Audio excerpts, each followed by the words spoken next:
Halo teman-teman, apa kabar hari ini? Udah siap belum belajar bareng sama aku? Kali ini kita akan belajar tentang apa saja sih faktor-faktor yang mempengaruhi laju reaksi? Teman-teman, pernahkah teman-teman berolahraga di luar rumah atau bersepeda? Pernahkah teman-teman terinjak paku? Pernahkah juga teman-teman memperhatikan kondisi paku di dalam rumah berbeda nih dengan di luar rumah?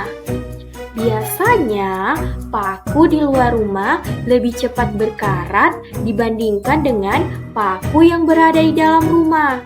Kira-kira apa ya yang menyebabkan paku menjadi lebih cepat berkarat? Apakah karena terpapar sinar matahari? Atau karena terguyur hujan? Atau karena suhu udara luar?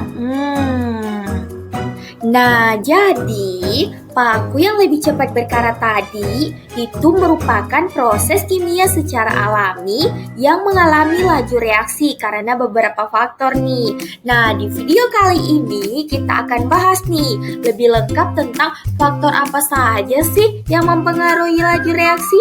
Tonton sampai selesai ya. Nah, perubahan benda yang terjadi secara kimia akan mengalami yang namanya laju reaksi.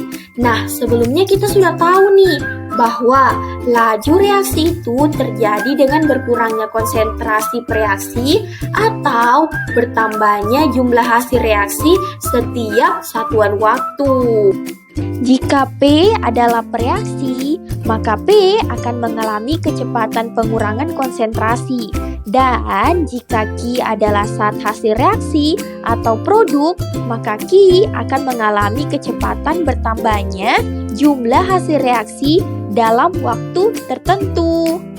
Laju reaksi ini dapat kita rumuskan menjadi P sama dengan minus delta T per delta T dan P sama dengan plus delta Q per delta T, di mana P itu merupakan laju reaksi dengan satuannya molaritas per sekon dan T adalah waktu dalam sekon. Nah, tanda minus menandakan saat reaksi berkurang, sedangkan tanda plus menunjukkan produk reaksi bertambah. Nah, teman-teman, laju reaksi ini dapat dipercepat dengan beberapa faktor nih. Yang pertama yaitu luas permukaan, suhu, konsentrasi, dan pengaruh zat katalis. Kita akan membahas semuanya satu persatu ya. Nah, faktor yang pertama yaitu luas permukaan. Jika kita melakukan percobaan dengan 3 gelas berisi air. Nah, ketiga gelas ini kita akan masukkan gula merah dengan bentuk dan ukuran yang berbeda-beda. Nah, gelas A kita masukkan gula merah utuh berbentuk balok. Kemudian, gelas B kita campurkan gula merah berbentuk buntiran. Dan yang terakhir, gelas C kita masukkan gula merah kepingan berbentuk segi panjang. Nah, menurut teman-teman, gula merah manakah yang lebih cepat larut? Pada gelas A, B, atau C? Ternyata, hasilnya gula merah berbentuk butiran pada gelas B lebih cepat larut dibandingkan dengan gula merah berbentuk lain. Jadi, bagaimanakah pengaruh kepingan zat padat terhadap laju reaksi? Oke, mari kita bahas. Jadi, pada percobaan tadi, kita tahu bahwa semakin kecil ukuran partikel, maka permukaan bidang sentuh akan semakin luas. Dan tumpukan yang terjadi pada bidang permukaan semakin banyak, sehingga laju reaksi semakin cepat. Jadi, semakin kecil ukuran partikel, laju reaksinya akan semakin cepat. Fakta kedua yaitu suhu. Bisa kita amati dengan contoh berikut ini. Kita punya dua panci A dan B berisi air yang berbeda. Panci A berisi air yang dipanaskan dan panci B berisi air biasa. Nah, kedua air pada panci sama-sama kita campurkan dengan gula. Nah, dengan kondisi ini, menurut teman-teman, gula pada panci manakah yang lebih cepat larut? Iya benar. Gula yang kita masukkan pada panci A berisi air panas akan lebih cepat larut. Mengapa ya? Karena hubungan antara suhu dengan laju reaksi. Nah, suhu yang tinggi akan membuat partikel dalam larutan bergerak lebih cepat, sehingga kemungkinan partikel untuk bertumpukan semakin besar, dan laju reaksi akan terjadi lebih cepat. Jadi, semakin tinggi suhu, maka laju reaksinya akan lebih cepat. Faktor ketiga yang mempengaruhi laju reaksi yaitu konsentrasi. Nah, untuk melihat pengaruhnya, kita perhatikan nih labu Erlenmeyer A dan B berikut. Nah, keduanya ini berisi asam klorida dengan konsentrasi larutan berbeda. Labu Erlenmeyer A itu memiliki konsentrasi 0,5 molaritas, sedangkan labu Erlenmeyer B itu memiliki 1 molaritas. Nah, menurut teman-teman, manakah nih yang lebih cepat bereaksi antara labu Erlenmeyer yang A atau B? Nah, untuk menjawabnya, kita perlu ingat dulu kembali bahwa reaksi kimia itu terjadi jika partikelnya saling bertumpukan. Jadi, semakin besar konsentrasi, maka semakin banyak partikel zat yang bereaksi.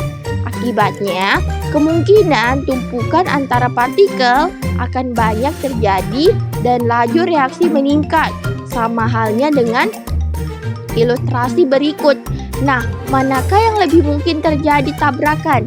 Di jalan sepi atau jalan yang padat? Nah, pastinya di jalan yang padat dong. Berarti labu Erlenmeyer B itu lebih cepat bereaksi dibandingkan A nih. Jadi semakin besar konsentrasi suatu zat, akan semakin pekat suatu larutan dan banyak partikel yang dikandungnya. Akibatnya semakin banyak kemungkinan terjadi tumpukan, sehingga laju reaksi menjadi semakin cepat. Kita lanjut faktor yang keempat, yaitu katalis.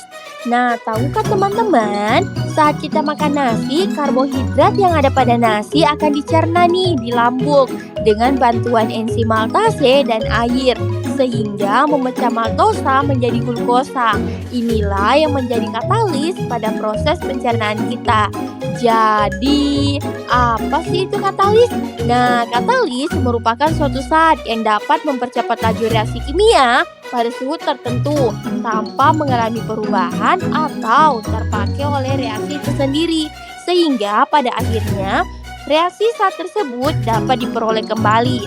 Katalis ini akan mempercepat laju reaksi dengan cara mengurangi energi aktivasi.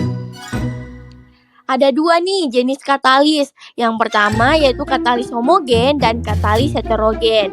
Nah, katalis homogen adalah katalis yang berada dalam fase yang sama dengan reaktan. Biasanya katalis dan reaktan berada dalam fase tunggal yang berwujud cair atau gas. Contohnya itu ada asam sulfat, natrium hidroksida, dan kalium hidroksida. Sedangkan pada katalis heterogen, yang katalis dan reaktannya berada dalam fase yang berbeda. Biasanya katalis ini berwujud padat, seperti logam nikel dan platina, yang banyak digunakan dalam industri untuk menghemat biaya produksi. Katalis mempercepat laju reaksi dengan menurunkan energi aktivasi. Kondisi ini mengakibatkan tumpukan efektif menjadi lebih sering terjadi. Nah, berarti semakin banyak katalis, energi aktivasi akan semakin turun dan tumpukan efektif lebih sering terjadi, sehingga laju reaksi akan semakin cepat. Jadi, katalis sebanding dengan laju reaksi. Sampai di sini, teman-teman bisa paham ya?